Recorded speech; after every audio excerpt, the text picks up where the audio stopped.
traveling. Oh, yes. There's so many things going on around us at this point in time. But again, one of the things that we are particular about as an institution is the mental health, the mental well-being, because we know that there is no health without mental health.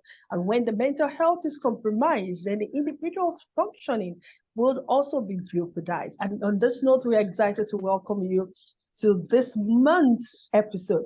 But before we run out, the medical director is ready to welcome us to yet another episode of the Yaba Voice webinar. Over to you, Dr. Lubenga Adekile Uwoye.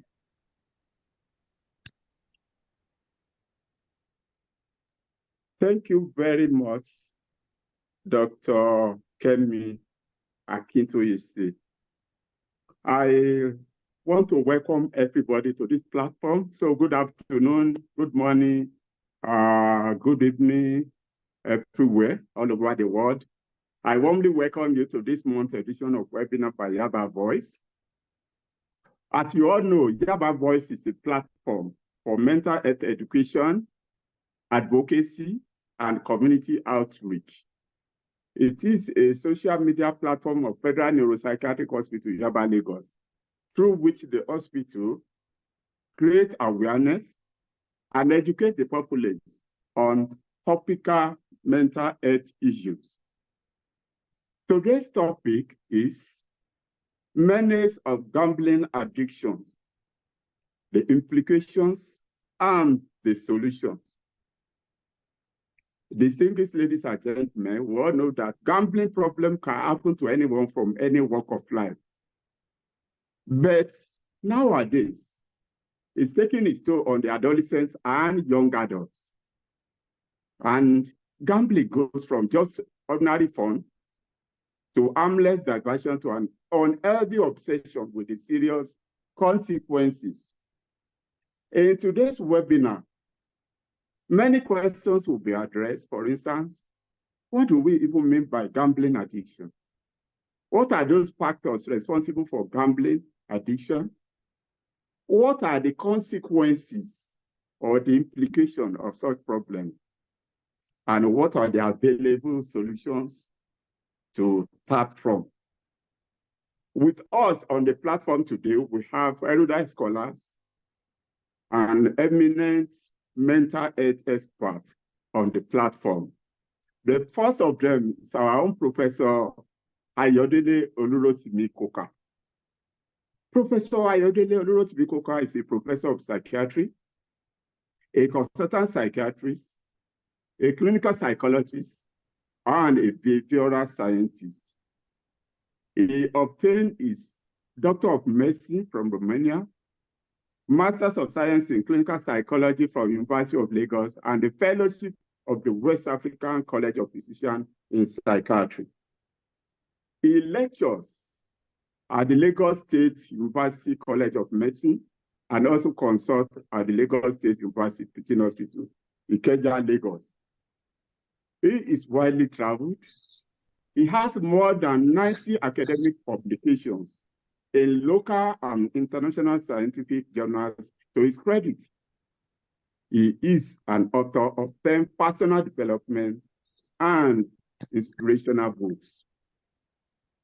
Professor Koka's seminars and workshops include psychological principles and strategies for accelerated behavioral change, also for personal and occupational effectiveness. He helps people to discover their ideal self and higher purpose for desired results. He serves his community through Rotary International, Young Men Christian Association, and Counseling Ministry of St. Paul Church, Breadfruit, Lagos, where he's an alto chorister. Distinguished ladies and gentlemen, Professor Koka is a member of many social clubs, such as Ikoyi Club, Island Club, Yoruba Tennis Club, and Abeokuta Club. He enjoys playing piano, guitar, and is a great tennis player and aficionado. He is happily married to Yinka, a medical doctor, a clinical psychologist, and public and community health consultants. They have two lovely children, Olamide and Musope. You can see that the platform is loaded this morning. Also, thank you. Our second speaker is Dr. Chinyere Okonkwo. She's a trained and licensed clinical psychologist. And through the Fulbright Scholarship Award, she obtained Hubert Humphrey Fellowship at Virginia Commonwealth University, Richmond, United States of America, on substance abuse education, prevention, and treatment. In addition to her training on substance abuse management, she was exposed to various psychological treatment modalities, as well as trauma and disaster management, crisis intervention, motivational intervention, etc., etc. She's also an internationally certified addiction professional with ICAP 1 and 2. She has over 20 years of clinical experience. She was a member of the National Psychosocial Team of the Management of Ebola Crisis in those days. Presently, she works as an Assistant Director of Clinical Psychological Services at the Federal Neuropsychiatric Hospital, Yaba, Lagos. Dr. Okonkwo is the focal point for training on the UNODC project in the hospital. She's also involved in the Forgiveness Project in West Africa with a focus on sexual abuse and other trauma-related issues. She is one of the country consultants for independent counseling and advisory services, a South African-based institution responsible for employee wellness in some corporate organizations in Nigeria. She has been involved in providing workplace psychological services for corporate organizations. She is actively involved in community enlightenment programs on psychological health and well-being. She's particularly interested in psychological health, mental health, HIV/AIDS, and substance abuse issues in children, adolescents, and adults. Distinguished ladies and gentlemen on the platform, the platform is ready to dish out the various information that will be useful to you and to others. Kindly relax and listen to our mental health experts as we promise you a rewarding session of today's webinar. Over to you, Dr. Kemi Akitoyesi. Thank you so very much, the Medical Director, for that arousing welcome and introduction to the topic of discussion for today. You would agree with me that the Medical Director had really whet the appetite so that we can understand what it is that we really need to look forward to in today's conversation. And what we are dealing with, it's something very pertinent and germane to the future of the youth. Now, gone are the days when people will tell us that the youth are the future leaders, because we begin to look at it, it's been eroded and there seems to be no youth. Again, what do we do if we really don't deal with this problem right here and now? I hope after today, we'll be able to see or find solutions to these issues and see how we can move away collectively from the problems that we are going to be able to identify today. Now, to kickstart the conversation for us is an erudite scholar, Professor Olurotimi Koke, who is going to talk to us about gambling addiction. When we're talking about gambling addiction, what exactly is it that we are talking about? Over to you, sir. Thank you. Good morning, good afternoon, good evening, anywhere you are in the world. I'd like to thank the Medical Director of the Federal Neuropsychiatric Hospital, Yaba, for inviting me to this webinar. Also, my brother, Dr. Tayo Agirotutu, and of course, Dr. Kemi. This is my first time. I've been here a couple of times in the past, so I'm glad to be here once again. And gambling is on the increase in Nigeria, and I think it's a global phenomenon. So what is gambling? Gambling is when you put something of value, an object of value, such as your money, your vehicle, houses, wristwatch, at the risk of an outcome that is due to chance. So you are putting your money into what you don't know, what the outcome will be like. And that's what gambling is all about. And it usually starts from what we call social gambling. During sports, we bet with each other. You know, you beat me, you won't beat me. You put in 5 naira, 10 naira, 1,000 naira. So it's usually for fun with limited time and limited money. Okay, I can't bet more than 1,000 naira.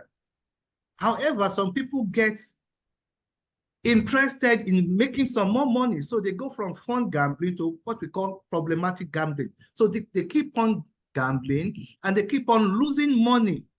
And the more they lose money, the more they believe that they can make money. And if they do not stop, and if intervention is not sought, then it goes to what we call the pathological gambling. Now gambling has become part of them, a habit. It has become an addiction. And it's quite similar to substance abuse. That is, you have what you call tolerance. The more you lose money, the more you think you make more money. So they keep on playing, hoping that they'll make more money. Occasionally they make money. Let's say you put in 1,000 naira and you make 100,000 naira. And instead of keeping that money, they get an high, believing that they can even make more. So they invest that 100,000 naira back into it. And that's what you call tolerance. You see, you keep on investing money, you keep on spending money, and you cannot stop. And when you try to stop, just like the substance use addiction, you have what we call the withdrawal symptoms. And this manifests as irritability, agitation, short-temperedness, insomnia, inability to sleep, and low mood. So, and these are symptoms that are also similar to those of mental disorders. So, and if they cannot stop, then that is when they are now physically and psychologically addicted to gambling. An example is the casinos. The rich ones, they go to casinos and spend 100,000, 200,000, millions overnight. They have the betting houses, the sport betting like Bet Nigeria, Bet this, Bet King, Bet that. They have the online betting that they keep on in betting and losing money. And of course, pathological gambling has some other names such as disordered gambling, compulsive gambling, pathological gambling. However, if we need to make a scientific or psychiatric diagnosis, is now called impulse control disorder. So pathological gambling is a psychiatric disorder, it's a mental disorder, and that can actually be treated by mental experts. And for you to make a diagnosis of impulse control disorder, there are some criteria which I'll read out here now. And if you have 5 out of these 9 criteria, definitely you have a disorder. You have, number 1, intense preoccupation with gambling and thinking about getting more money to gamble. 2, spending increasing amount of money to gamble, which brings about a gambling high, similar to the high you get when you're addicted to cocaine or heroin. 3, repeated unsuccessful attempts to want to stop the habit. You try so hard to stop the habit, but you cannot. And when not gambling, you have the withdrawal symptoms I talked about, such as restlessness, irritability, anxiety, sleeplessness, low moods, and other symptoms of depression. The use of gambling to want to stop the withdrawal symptoms. So when they have this irritability, restlessness, anxiety, they believe that when they go and gamble some more, those symptoms will stop. So they keep on gambling. And then the desire to spend more money to make even with the lost money. So they are chasing one losses. Number 7, frequent lying to family members, frequent lying to parents, to siblings, even to the therapists about the magnitude of the money they have lost in gambling. Then frequent stealing, forgery, fraud, and various illegal acts such as embezzlement in a place of work. And of course, loss of significant relationships, such as loss of job, loss of career opportunities, and of course, loss of relationships, such as separation from spouse or divorce. So if you have 5 out of these 9 criteria, definitely we can make a diagnosis of impulse control disorder or compulsive gambling or pathological gambling. Thank you. Thank you so very much, Prof, for that opening. And it's very germane to the conversation that we are having today, because if we do not understand what it is, then it's going to be very difficult for us to even know if what we are doing is actually, and he had listed out the signs to know that yes, there is a problem. So if you have 5 of the 9 that he has listed, it simply means that the diagnosis can be made. And then you would also discover now that a lot of people are getting into it only in the name of habit, but social gambling, and that's just a trend, and that's how it starts for quite an array of individuals. So thank you so very much. Please, if you know anyone who needs to be on this call, can you just send a quick message to them, send a quick reminder to them about this very important conversation. I'm kidding you not, this is a problem that is going virtually all around every home now. And so please get the message across, get the word across to everyone that they need to hear this very important conversation so that we can decide on how to move on from here after today's webinar. Now I'm going to move on to Dr. Chinyere Okonkwo, who is going to talk to us about the factors that can predispose an individual to gambling. What are there factors, are there things that necessarily predispose an individual to gambling? Over to you, ma'am. Okay. Thank you very much. Good afternoon, my medical director. Good afternoon, Prof. And good afternoon. Hello to everyone. Hello to everyone on the platform from wherever you are. I hope you have a good day. Yeah, we're talking about gambling, a very, very important topic at a time like this. Yes, there are quite a number of factors to look at in considering the predisposition to this condition. And I would like to look at it from 3 main dimensions. There are psychological factors, there are social factors, and there are also environmental factors. Now, for psychological factors, there are certain traits individuals have. They are born, they are born with it, they grow with it, they live with it, and it predisposes them. For example, someone who is impulsive by nature, has higher tendency of getting into this kind of behavior if exposed. Remember, there's no one particular factor that can exclusively predispose one to this. A combination of factors actually does. So somebody who is impulsive has higher tendency if other conditions come together, to enhance that. And then some people have this sensation-seeking behavior. If you listen to the first speaker, he said, oh, the more they try, the more they want to try. So that kind of feeling, they want to feel the same high. It's actually very similar to what is experienced in substance addiction.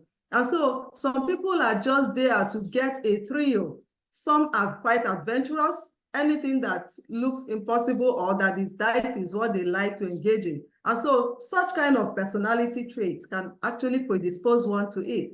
Looking at the social factors, now we have the issue of the peer influence and the peer pressure. Peer influence, sometimes when one finds himself in the midst of people who engage in this and they tell tales of how wonderful, how they have been enriched, or how they almost, it can be quite interesting to see them discuss. I'm sure some of us have seen people who do this, discuss their experiences. Sometimes after listening to such kind of discussion, they want to try. They are influenced by what they've heard and they want to try. And sometimes it's because they want to be in the midst of people. They want to belong. That's where the peer pressure comes. So if you want to be like us, if you want to be with us, you have to behave like us. You have to engage in certain behaviors. And so people find themselves engaging in this behavior as a result of the kind of activities going on among the individuals that they associate with. Another factor is also the issue of early exposure. You know, you are in the midst of adults or people who are familiar with this behavior, you know, and it's like your everyday experience. And as we know today, there is hardly any nook and cranny that you will not find either the Baba Ijebu type or the Bet. So many of them, and they have a lot of models, a lot of people, social models that advertise this. And so that actually encourage many people to engage in this behavior. And you know, we have said that it's a growing menace among the youth. And youth always look up to people they hold at very high esteem. So when some of these ones are advertising and encouraging this behavior, it actually makes them to want to try it, entices them to it. The environmental factor, you know, in our environment today, like I just mentioned, there are many, many spots. There are many shops like that around us. The issue of availability comes to fore now. It is available. And sometimes you don't even need much money, 100 naira. You can. It's available, it's affordable, you know. So it makes it very easy for people to actually engage in this. And so there are other ways that people actually get into this. A study was done in 2022, Noah et al., you know, and it was on intergenerational transmission of gambling and addictive behavior. Now they identified 3 pathways that people actually get into developing gambling disorder or the problem. So the first one, they said it starts from experimenting. Oh, let me just try. Then it becomes a habit. It becomes a habit. From being a habit, they get used to it. Then the second pathway is people who use it to deal with stresses of life. People who have experienced some form of trauma, some form of abuse, neglect, people who are going through some emotional disturbances, they use that for relief for themselves. So, and the study further mentioned the issue of personality traits. It also talked about this impulsivity, and then impulsivity traits, and sometimes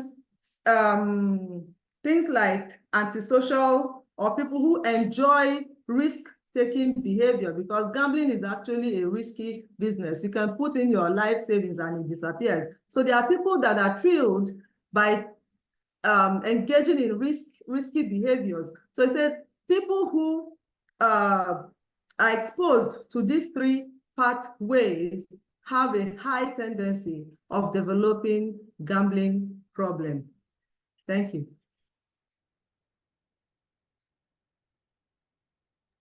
Thank you so very much, Ma, for that very clear and exclusive, understanding that you had shared with us on factors that could predispose individuals. One of the things that had become very worrisome in recent times is the fact that even if you do not have an Android phone or a phone where you could use to bet or do anything, it's just so easily available in the environment. And I think access has just become one of the greatest problems that individuals with this behavior pattern go through. And she had talked about it from the psychological, the social, and the environmental factors are things that can predispose an individual or predispose individuals to the issue of gambling addiction.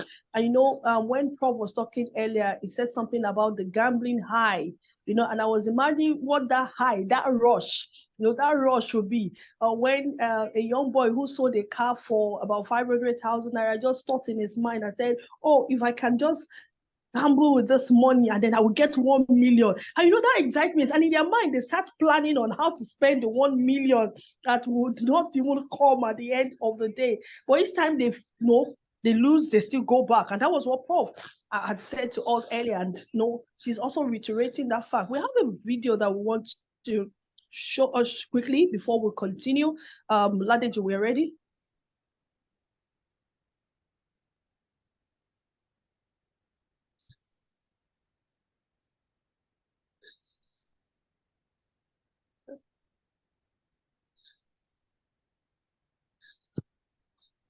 Come up.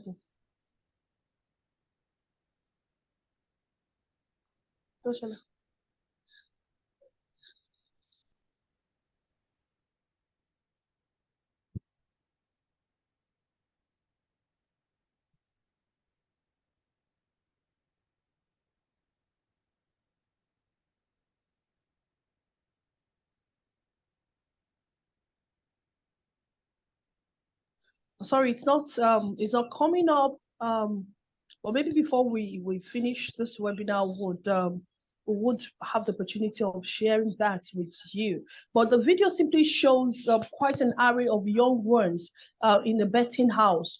They were lying down, maybe waiting for tomorrow to come when they will start all over again, or maybe waiting for the lucky wand to be strong in their direction, and then they will be able to win money. But whatever it is, it just goes to show that quite a lot of people are losing themselves in the betting houses. Now, Prof is going to share with us now briefly what are the implications of gambling addiction, so that we want to know if this truly is a menace that we need to deal with, or it's just something that we can actually still not tolerate in our society. Over to you, Professor Kuka.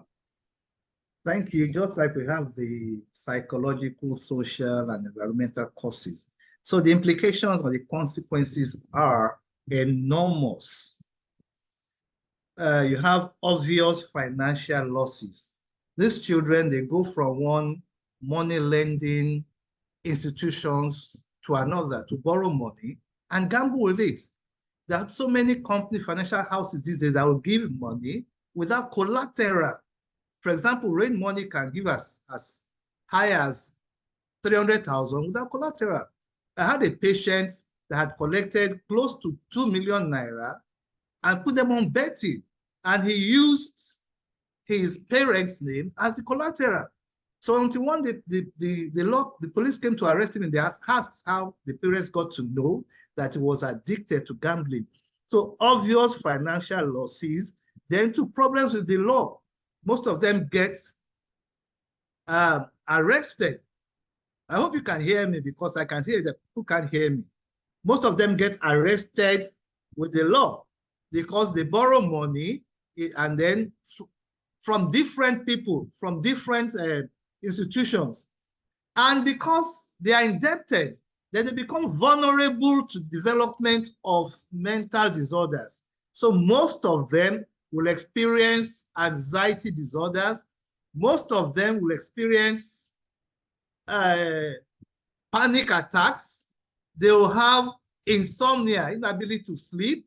Then they have symptoms of depression, low mood, fatigue, loss of pleasure in other things.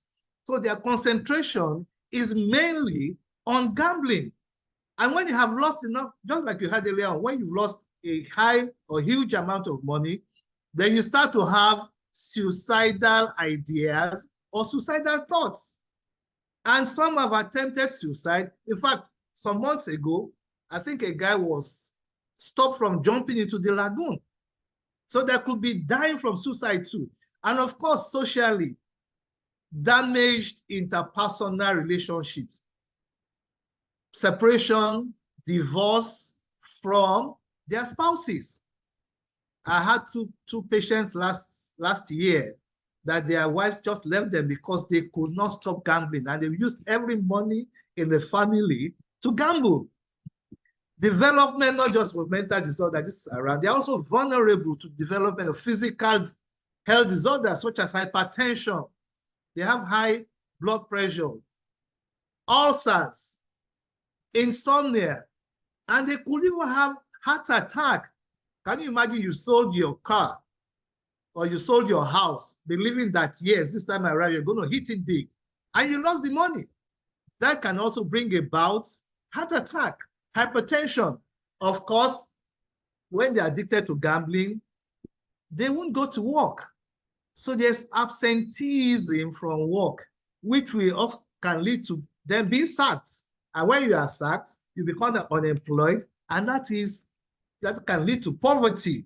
And there's a high correlation between poverty and mental disorders. At home, when the guy has lost some money, he becomes irritable, short-tempered, and may take it out on the family. So you have high domestic violence. And high domestic violence or intimate partner violence will lead to, like I said earlier, higher rates of separation and divorce.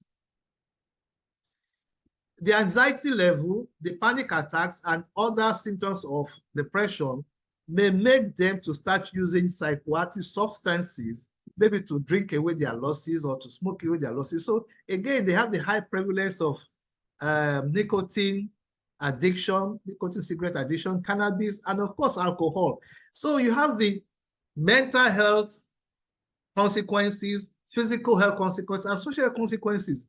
And we need to continue to carry out this public education. So I have to give kudos to the Yaba Voice, because we must carry out public education advocacy on gambling menace until the local government authorities, the state government authorities, and the federal government need to do something to stop this menace. And just like when most countries were telling the British American tobacco to leave their countries, that was when Nigeria brought BAT to Nigeria because of the taxes that they gained from them. So the betting houses are on the increase because of the taxes the government get from them. But if you look at the consequences, the health consequences of this disorder, then does it make sense? Thank you.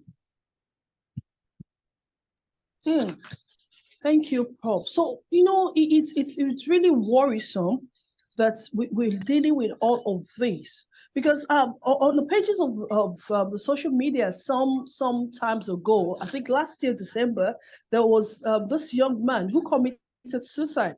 And while he committed suicide, he lost some of his huge financial capitals, and then friends rallied around and gave him 1.5 million, I guess, either 1.5 or 2.5 million naira. And, he now went to the betting house. In his mind, he wanted to double the money so that he would have huge capital to reinvest. But he lost it.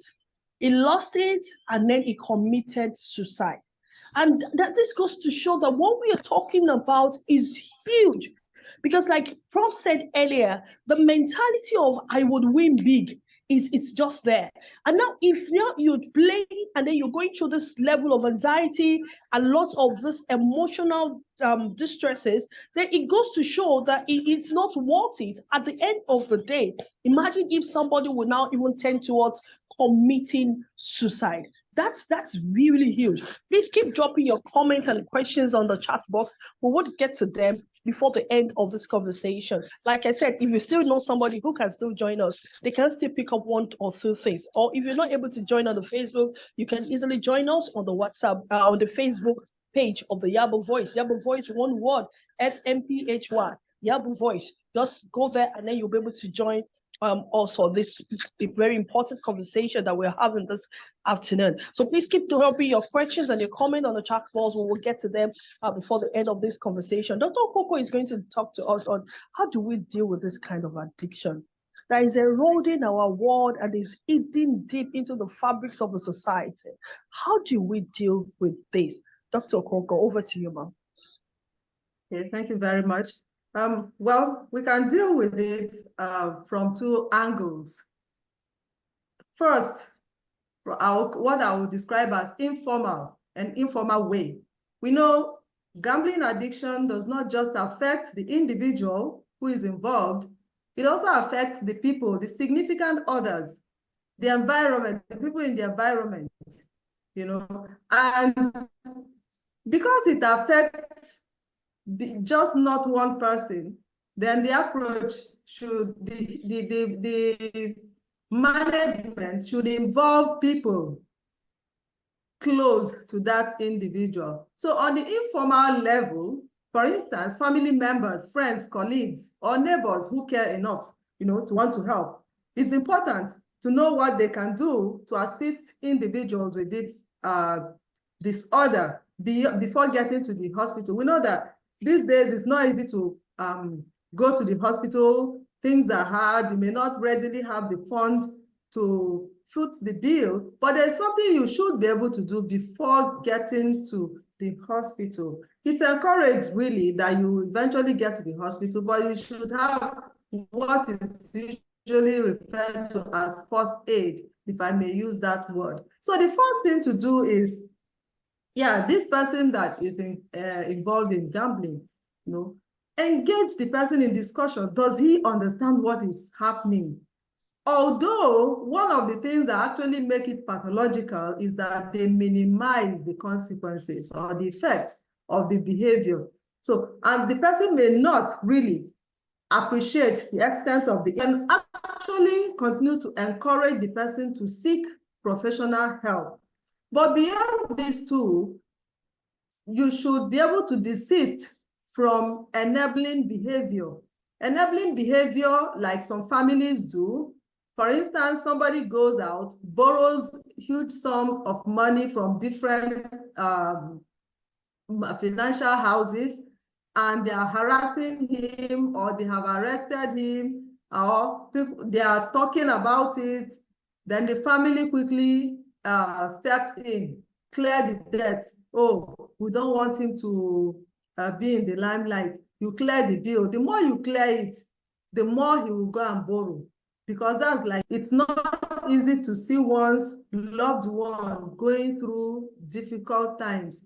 But sometimes it's one of the ways of letting the person see that this is a problem that needs to be resolved. So stepping in to clear the financial, the debt involved is not always the solution. And therefore, people should, as much as possible, desist from that. So you can encourage that person to see professional. On the professional level, it's always very, very important in dealing with any behavior. You want to find out what brings about that behavior. What is it that triggers it? So the professional helps the individual to identify the triggers. These are the things that will be worked on to enable the individual develop better coping mechanisms to deal with issues that actually propel this behavior. So the professional will have to work with this. It's not an easy kind of addiction to deal with because of the way it's rampant and legal too. Remember that any behavior that is legal and seems acceptable is not always easy. There is always a lot of rationalization behind it. So the professional now has the task to work with this individual, just as it is done with people with substance addiction, to first of all acknowledge or appreciate the problem for what it is, and then have the interest to work on it. That is, working on the person's motivation to engage in treatment properly. So when that has been achieved, then the individual can start on the journey. In addition to that, the individual can also be introduced to groups, self-help or support groups. I know we have the Alcoholic Anonymous group. I am not sure we have the gambling addiction group, but it's not something that cannot be started. Usually these kind of groups are started by a few people who have common issues, common problems, and want to support one another to deal with it. So the individual can be made to connect with people with similar issues who are actually sincerely working on it themselves. It is also important on the part of the professional to talk about relapse, because in any form of addiction, the concept of relapse or lapse is very, very important. It's important because most times when people try, when they make their effort to quit whatever behavior or habit, and they find themselves backsliding.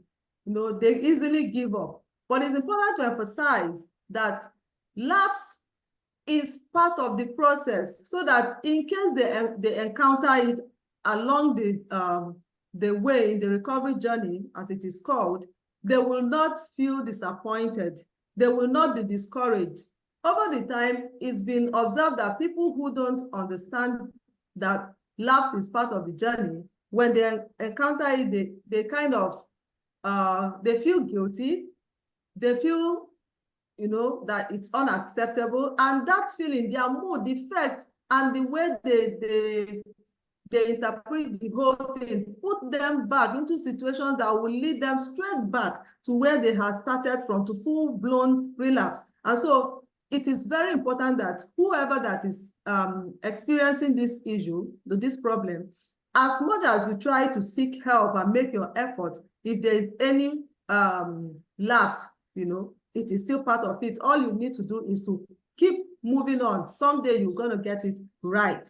Thank you. Thank you so very much, Ma, for that beautiful discussion. Now, there is a question that was sent personally here, and it's like, Professor Coker, I want you to answer that for us. Like when people who make adverts on alcoholic beverages will say drink responsibly. Now we said there is also a caveat too for people who bet, and they will tell them bet responsibly. Now, how can we marry that? Is it possible to bet responsibly vis-a-vis looking at the menace, looking at the consequences and the challenges, and then the fact that you have also told us that sometimes tolerance sets in? Is there a control? Now that's one. Is there a way to possibly control our betting so that people can know that can we do it or can we not be able to do it? Professor Coker, over to you, sir. Yes, thank you very much. Just like psychoactive substance use and abuse, it's better not to attempt it at all. Don't even go near betting, because it could lead to tolerance. And once there's tolerance, it leads to the withdrawal symptoms. So people who take alcohol, for instance, and drink responsibly, you can't control it, because if you take one bottle today, after like 6 months, you go and take the second bottle and the third bottle, and that's how people get to take 8 bottles at the social gathering. So it's better to advise the young that, look, don't go near it, because you cannot control it. It's all about money. The fun gambling, you have limited time and limited money. Say, okay, I want to put 5,000 naira in my pocket, and if I finish spending it, that's all. But however, that can also lead to the problem gambling. You have lost that 5,000 naira. You now say, okay, let me put additional 5,000 naira. So at a point in time, you may not be able to control that addictive behavior.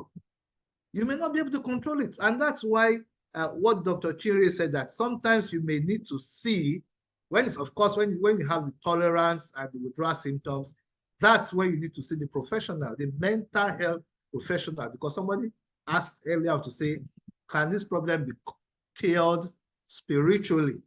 No, you need to see the mental health expert that will put you through, either through, of course, through psychotherapy. But for those that have manifested with symptoms of anxiety and that of depression and that of panic, and they've lost quite a high amount of money, sometimes you might need to even put them under admission. The way you admit those people that are addicted to substances, and the way you put those people through detoxification. You need to remove them. I mean, the video you wanted to show some people that were sleeping in the betting houses for days. So you need to remove such people from the society and maybe admit them somewhere and teach them the coping strategies through what we call the cognitive behavioral therapy on how to cope with the cravings, with the urge of betting. And there are some people too that have manifested, like I said, with symptoms of anxiety and depression. So those people might also need pharmacotherapy, that is, they might need some medication that will reduce the urge or the craving. So the idea is, don't even attempt it. Because if you go to the betting houses with 10,000 naira and you lose that money, you are likely to go back home and bring another 10,000. So how can you bet responsibly? It's difficult. So I will advise the younger ones, don't even attempt going to the betting houses. Thank you, Prof. Thank you so very much for that. Now, the word Prof have said to us is, don't even start. Don't go there. Don't start.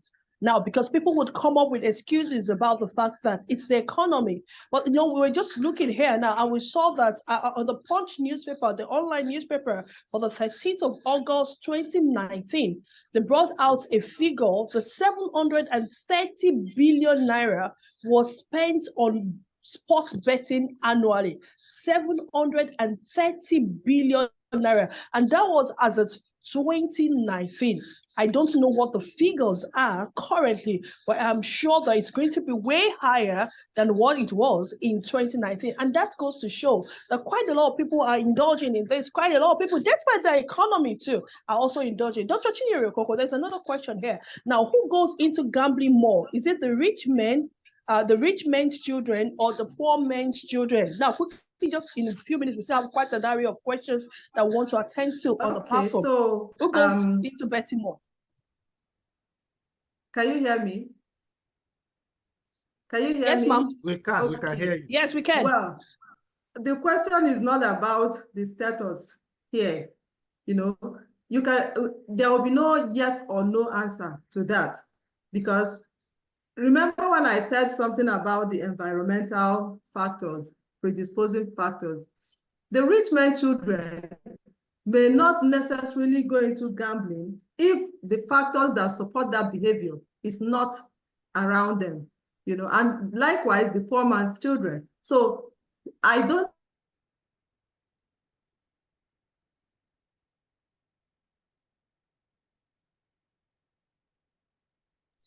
Okay, I think we just lost her.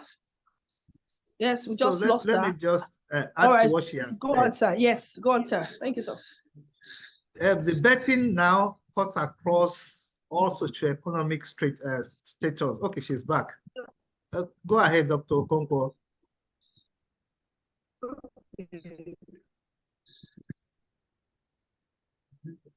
Maybe you just go ahead, Prof. Sorry. She would. Sorry, okay, she's back. That tripped me off. Okay. Yes. So as I was saying, it is not about the socioeconomic status. It's about other factors in the environment, or even the personal attributes of the individual. Because rich men or rich children who don't have the impulsivity trait, who are not sensation seeking, who don't have anywhere around them or anybody around them that encourage such behavior, may not be engaged in such behavior. Likewise, the poor children, the poor people's children. So it is not about the social class of the individual. It can be from any angle. All right, thank you so very much, ma'am. Dr. Job Dada, thank you. I know that you can relate with everything that we had talked about, since your PhD thesis is on gambling addiction. Okay, so thank you very much. Prof, can prayer stop gambling? And then I know Dr. Chinyere had talked about how gamblers can be rehabilitated, but Prof, will help us take the fact that, yes, we are a very religious society. We pray so much. We believe in God. Yes, and He's the ultimate. But can prayer stop gambling? How can we also stop gambling in our society? Over to you, Prof. I said it earlier that gambling addiction is like drug addiction. If somebody is heavily addicted to cannabis, for instance, or cocaine, or Colorado, you you cannot take such a person to a church and say, Pastor, please pray for this young lad so that he will stop his addictive behavior. So similarly with gambling, you cannot take somebody who has lost millions of money, who is still getting a high, who is still having withdrawal symptoms, to the church and say, Pastor, please pray for this boy so that he won't go into gambling again. It's difficult.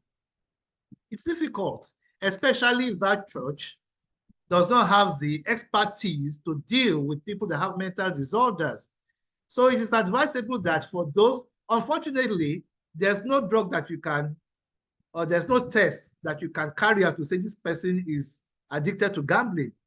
The only way you will know is that when he's arrested or when the financial institution come after the person, and that's when you know the magnitude of the amount this person has spent on gambling. And I've said it, is the approach that you carry out for those who are addicted to substances, the same approach that you carry out for those who are addicted to gambling. You carry out therapy, psychotherapy, talk therapy. And there was a patient I had earlier on, and then was referred to me, and I told the guy, look, we'll have 5 sessions. If after the 5 sessions, you still have the urge to gamble, then I might need to admit you somewhere. And the guy agreed. And of course, at the 4th session, he absconded. So you might need to even admit some of them who have these withdrawal symptoms and treat them the way you treat people that are addicted to substances, psychotherapy. And like I told you, they might have even developed hypertension, ulcers, symptoms of depression, symptoms of anxiety disorders. So you need to treat all these ones, but most importantly, teach them the coping skills, these coping strategies to overcome the urge and the craving for gambling when they go back to the society. So I'm sorry, scientifically, you cannot cure gambling addiction with prayers. Thank you so very much, sir, for that response. Dr. Chinyere Okonkwo, how do you handle a case where parents support or encourage their children to gamble? How do you address this? How do you deal with this? How do we rectify this? So the question I will ask, why did the person come to seek help? Are the parents concerned? So, one underlying description of mental health problem is where it becomes a problem to the individual or to people around him or her. So if the parents are in support and the gambler is using their money and is affecting only them and they are not complaining, then I will not drink Panadol for another person's headache. It's when it becomes an issue for them that we will have ground to deal with it. However, if this gambling behavior is affecting other people, maybe this individual steals or sell things indiscriminately to pay or to gamble, then it becomes an issue. And so at that point, the parents will also need to understand the implication, because when Prof was talking about the implication, he talked about being arrested. Such an individual can be arrested and then he will start treatment from that route. Can be arrested and redirected for treatment. So when somebody does not see a problem, at least you try to explain. If they don't appreciate the magnitude of the problem, then they can face the law, and maybe the law will direct them to seek help. But the parents will also need to be psychoeducated. Psychoeducation is very, very important at a time like this. So they will understand that even though it appears to be legal, it has a tendency to become a disorder. Thank you so very much, Ma. Professor Coker, is there a solution in sight to this serious menace that is destroying our youth in particular? That's the way Folake Ajayi framed the question. Is there a solution in sight? How do we move on from here? We have to start discussing the way we're doing with this Yaba Voice. We need to put on pressure through public education, through advocacy, until the local government authorities get to take action.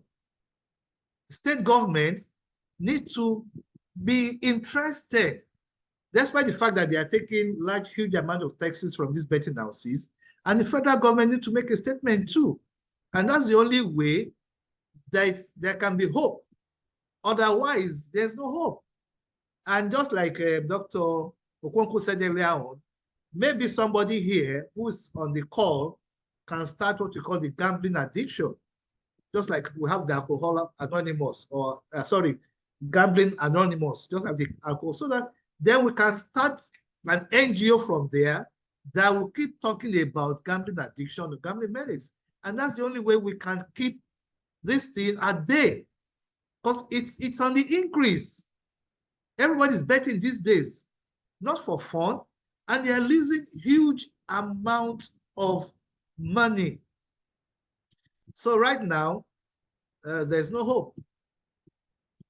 Yaba can probably do a communique from this and then probably send it to the 3 tiers of government.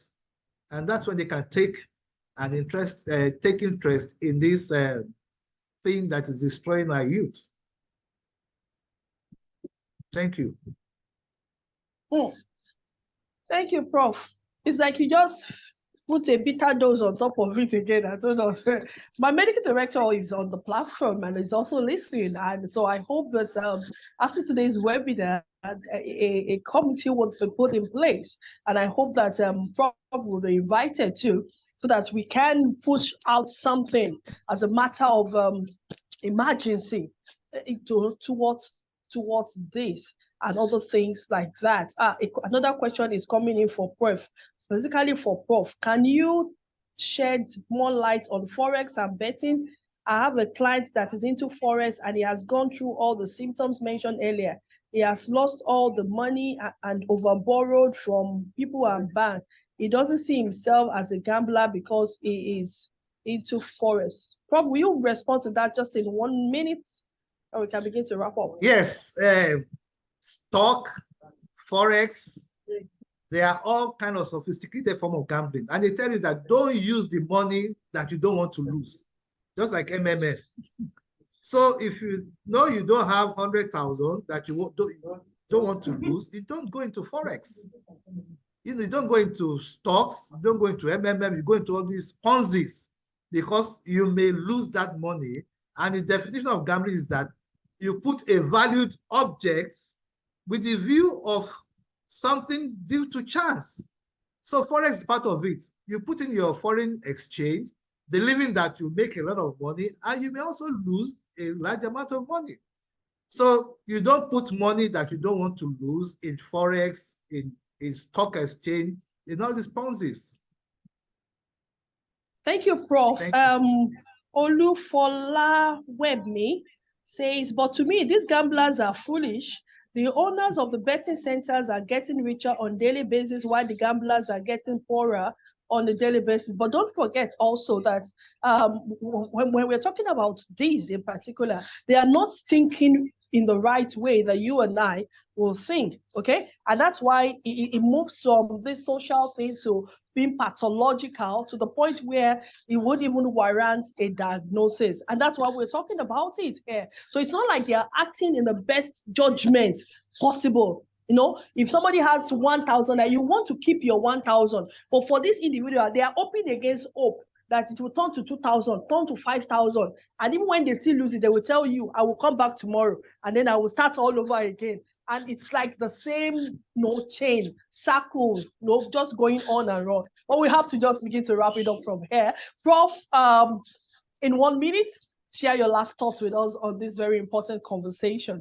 Yes, gambling addiction impacts negatively on the physical health, mental health, social well-being of the individual, and it leads to what we call stress-related disorders that can give hypertension, heart attack, ulcers, panic attacks, anxiety, depression. So we need to quickly like I said, carry out public education to enlighten the Nigerian populace that, look, we have something that is destroying our youth in this country. Thank you. Thank you so very much, sir, for that. The person who is asking if they pay taxes, I don't know, but I'm sure that they would pay taxes and they would pay it to the government. But since they're not paying it to the individual, and the individuals are the ones that are having these mental issues, then the individual needs to begin to look into what they can do for themselves and begin to find a ways to get out of this. If the betting companies don't see anybody to play again, they will pack their things and then they will go home. Dr. Konko, over to you, ma'am. Okay, so well, on a final note, I would like to say there is no small gambling. Gambling is gambling, no matter the level you look at it.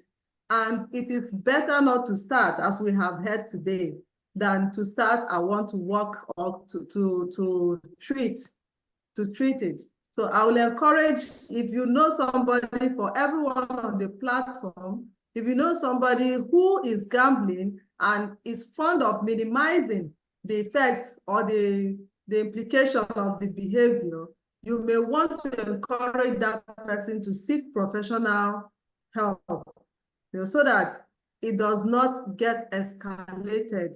And for those of you who have the habit of trying to clear the mess of a gambling relative, so that your family name will not be there, just be mindful of not engaging in enabling behavior, so that you don't continue to help and the same problem continues. There must be a definite action that will lead the person to start to think of change. So gambling is a real problem that we have to be mindful of. Do not engage in it at all if you have not started. Thank you. Thank you so very much for that, ma'am. And this is where we'll call it a wrap. But please understand that this message doesn't end here on this platform. You're meant to be an advocate. You're meant to be a vanguard. Share it all out there. Gambling is destroying life and destiny, and it's making a lot of people to lose the future, the bright future that they had ever dreamt about. If we would break the tide now, if we will be able to curb this menace, then we all have to stand up and begin to shout and cry and talk about it in every avenue and platform. Yes, the recording of this platform would be on our YouTube page, Yaba Voice FMPHY. Yaba Voice FMPHY. You can get this recording as well as the previous episodes of the Yaba Voice webinar, and then you're free to share. Please share, share, so that people can get to see and people can get to know of this. Yes, the recording will be sent to the Yaba Voice platform. And so on behalf of the medical director, Dr. and every member of the Yaba Voice team, I want to say thank you so very much for being on this call with us once again. Next month, by the grace of God, I will be looking at depression and suicidality in children and adolescents, and we'll be looking at what is the way out. Do you know that the rate at which children and adolescents are trying to kill themselves has gone higher than what it used to be or ever was, even in human history? Now we'll look at what those factors are and see how we can begin to deal with them. So until we come your way again next month, by the grace of God, please take care of your mental health. Remember, there is no health without mental health. Bye-bye. Thank you very much.